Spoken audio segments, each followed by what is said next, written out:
En este video veremos el proceso para la creación de un diagrama de esfuerzos normales de una barra que está sometida a tensión y compresión, como la barra que vemos en la figura. Para las barras que experimentan tensión o compresión, por lo general es necesario definir la distribución de los esfuerzos, de sus cargas y los desplazamientos a lo largo de la barra. Como vemos aquí, a lo largo de la barra vamos a necesitar calcular los esfuerzos axiales y también los desplazamientos. Es necesario recordar que por lo general la geometría de la barra tiene que ser conocida previamente, o sea, aquí nosotros ya sabemos cuál va a ser el diámetro aquí y este diámetro variable también. Necesitamos conocer las propiedades del material y las cargas que actúan sobre ella. En este caso, por comodidad, pues simplemente está un sistema reducido donde vamos a tener cargas puntuales y cargas distribuidas.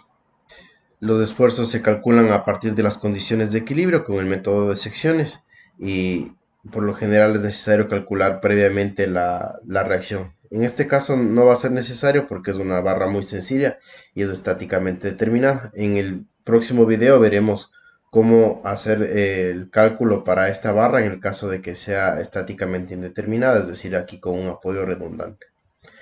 Bueno, concretamente esta barra, como les dije, aquí tiene un diámetro variable, es decir, aquí tiene ese diámetro 1 conocido y el diámetro 2.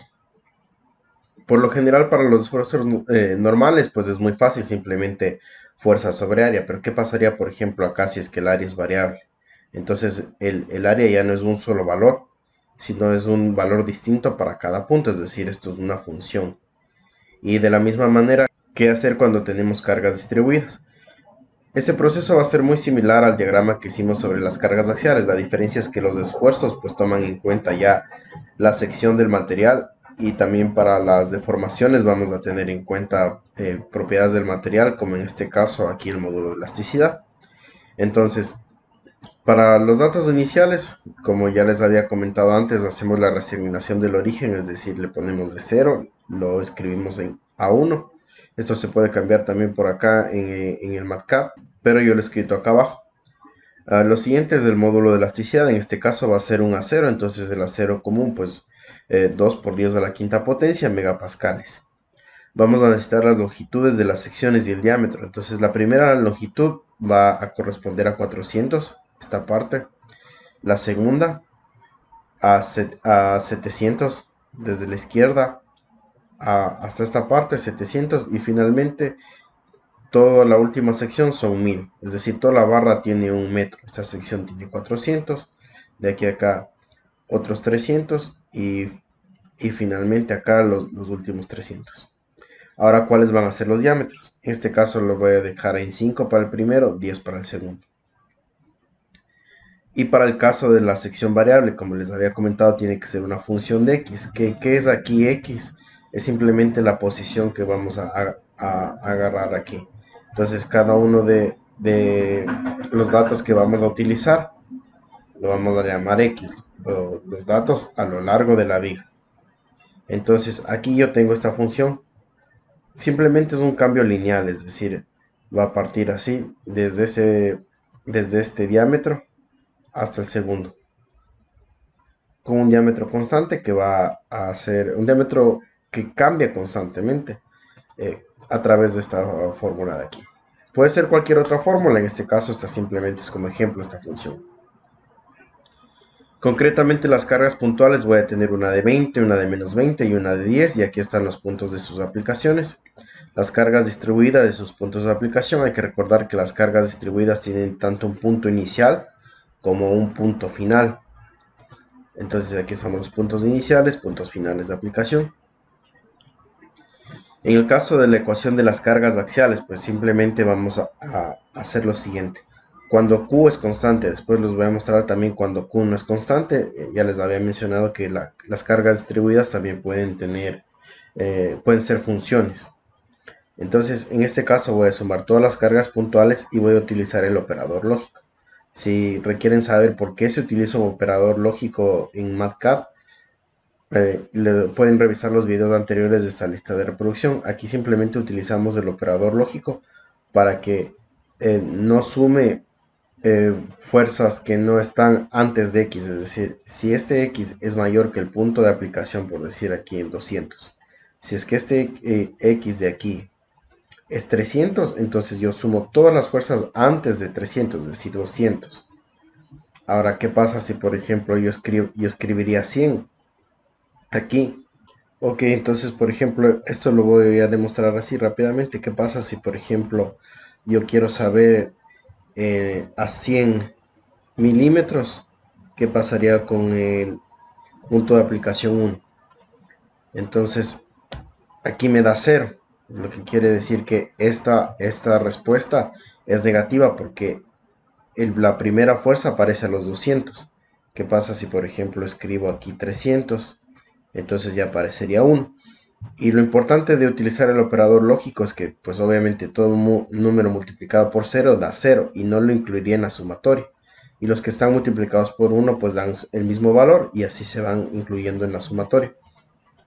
Para las cargas distribuidas vamos a tener exactamente la misma lógica, solamente que aquí estamos incluyendo para el punto inicial de la carga distribuida y el punto final. Entonces son dos sumatorios.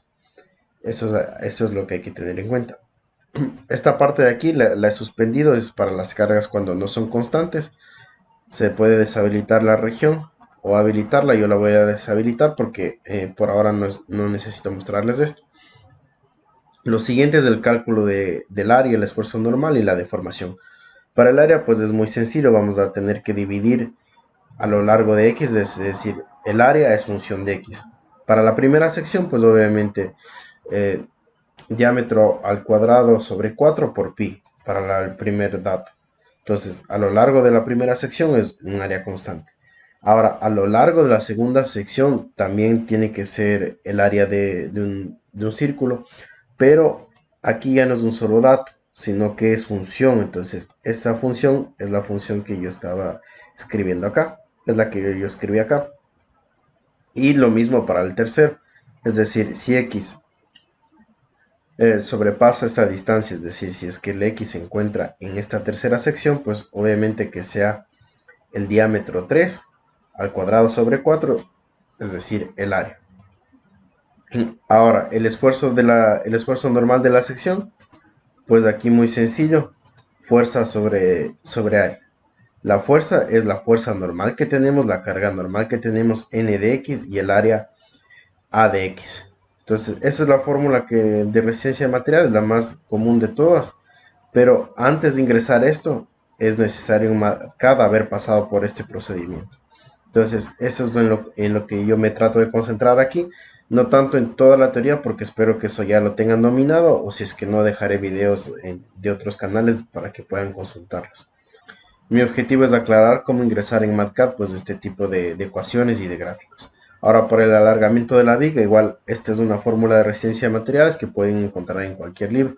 Aquí la única diferencia, o bueno, en los libros también es que está escrita así de esta manera cuando las fuerzas son funciones de X o el área son funciones de X. Como vemos aquí, la única constante es el módulo de elasticidad, el módulo de Young del material, y el resto es función. Entonces, ¿por qué? Porque la carga es función de X, el área es función de X y está integrado desde X, es decir, desde el punto que vayamos a utilizar hasta L3, es decir, hasta el final de la barra. Lo siguiente es simplemente el diagrama de las secciones. Como les dije, X va a ser un punto en el que va a ir desde 0 hasta el final de la viga, es decir, estos son todos los datos que vamos a calcular. Y aquí estamos dividiéndolo para 100 para que sea el intervalo, es decir, aquí estamos creando un intervalo, lo podemos ver. Y aquí están todos los datos que vamos a calcular. Entonces esto lo borro. Y ahora sí, aquí para el diagrama, como les había explicado antes, para el caso de los diagramas hay que utilizar el componente chart, que está aquí en la parte de matemáticas. Y pues aquí estoy utilizando, hay que eliminar las unidades. Esta es una de las características del componente chart. Y aquí es necesario dar un factor para que se pueda visualizar todo en la misma gráfica. Entonces, ahora, ¿por qué en esta parte de resistencia de materiales estoy desarrollando muchas gráficas? Es porque cuando estamos aprendiendo resistencia a materiales y también en la práctica profesional necesitamos desarrollar este tipo de gráficas para que sean la visualización del estado de equilibrio de la barra. Y estas gráficas nos van a permitir de manera rápida acceder a nuestros datos para poder saber cuáles van a ser las acciones que necesitamos tomar. Por ejemplo, si vemos que en determinada parte el esfuerzo es muy grande, pues ¿qué tenemos que hacer? Vamos a tener que aumentar el área o ver la manera de reducir las cargas en esa sección. Entonces, en este caso, en esta única gráfica, pues yo les he puesto todo. Aquí están los esfuerzos normales en verde, en azul las cargas normales, las cargas axiales, el área, como vemos aquí, y aquí estamos viendo el alargamiento. En este caso, bueno, esta puede servir, por ejemplo, para una visualización rápida. Sin embargo, si vemos acá a la izquierda, bueno, aquí no tengo las unidades correctas, entonces, no, como yo le di un factor, esta parte de la izquierda no me está mostrando las unidades correctas que yo necesito. Aquí sí está en milímetros para el caso de X, pero en el caso de Y no. Entonces, esta gráfica puede ser utilizada siempre y cuando tengamos en cuenta que no estamos visualizando de manera correcta el eje Y. Podríamos utilizar, por ejemplo, aquí para calcular sigma de 50 centímetros, por ejemplo. Y aquí vemos que el resultado sería 802 megapascales. Vemos aquí a los 500 milímetros que corresponde a 50 centímetros y pues no es el resultado adecuado. Entonces, en este caso como visualización está bien, pero en el caso del eje Y no está correcto. Yo les recomiendo en este caso dividir cada una de las gráficas. Entonces, una individual para las fuerzas axiales, y así podemos ver de 0 a 20. Como recuerdan, la fuerza más grande era de 20 kilonewtons. Los esfuerzos, aquí en la misma parte. Ahora sí ya podemos ver que está la escala correcta. El alargamiento de la barra. Y finalmente el área también lo he graficado para que se note que la primera parte van el diámetro de 5 milímetros. Después avanza hasta llegar a 10 milímetros. Listo. Entonces aquí quiero hacerles una comprobación rápida. Voy a cerrar acá. Voy a eliminar estas cargas. Voy a dejarlas en 0 y voy a dejar en 0 acá. Entonces regreso a mis gráficas y acá veo la distribución que yo tengo de esfuerzos. Y aquí quiero hacer una comprobación rápida con ANSYS. Ok, yo previamente ya había dibujado acá la barra, espero que se note. Aquí, esta es la barra que nosotros necesitamos. Entonces empieza, por ejemplo, con el diámetro de 5 milímetros. Va avanzando, avanzando y luego empieza a cambiar. Y a subir hasta que llega a 10. Y así hasta que se cumple la longitud de 1 metro. Entonces, lo que yo quiero comprobar aquí, por ejemplo, cuál va a ser el esfuerzo a 200 milímetros. Aquí me está dando 0 por la manera en la que yo incluí. Es decir, la manera, si está mayor que o menor que en todas estas partes de acá. O mayor igual que, entonces dependiendo de cómo esté escrita la ecuación, aquí puede dar 0 o puede dar el valor más alto acá. Entonces, para quitarme las dudas, les voy a dejar en 201 para estar seguro de que estoy viendo este valor que es el valor más alto. Entonces aquí no sé exactamente cuál sea, pero ya veo acá en la respuesta que son 1018.59 megapascales. Entonces yo vengo acá a esta barra de acá, que es la que corresponde a los 200 milímetros. Entonces estoy viendo aquí yo de 200 a 300, es decir, estoy yo viendo esta sección de aquí. ¿Y cuál es el esfuerzo mayor? 1018. Aquí veo que me está dando 1083. Eso no quiere decir que esté mal, sino que ANSYS no está calculando de la misma manera que nosotros hacemos. En ANSYS se utiliza el método de elementos finitos que calcula de otra manera muy distinta, pero pueden llegar a resultados muy parecidos que van a tener cierta concordancia, deben tener cierta concordancia. Pero esto todavía no lo estoy enseñando porque pues requiere de mucha más teoría que hay que primero dominar. Entonces hay que primero dominar esta parte de aquí, de toda la teoría de las gráficas y esfuerzos, antes de pasar al procedimiento con los elementos finitos. Entonces, por ejemplo, aquí está sigma de 201, 1018, pero si vemos acá en el valor, la media de este valor es 1018.3. Entonces aquí sí estamos bien, estamos en lo correcto.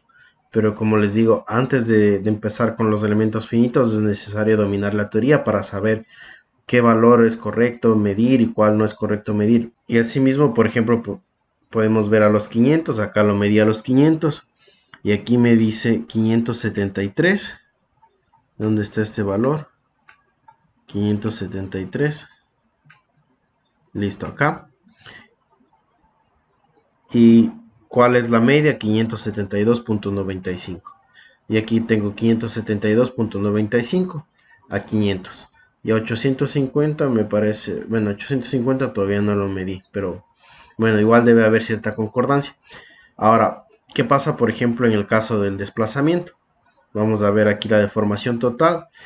Me está diciendo acá el programa que tengo 1.7575. Si vemos aquí hay cierta diferencia. Y si vemos también la gráfica, aquí tienes ciertos picos que no están representando de manera correcta el desplazamiento.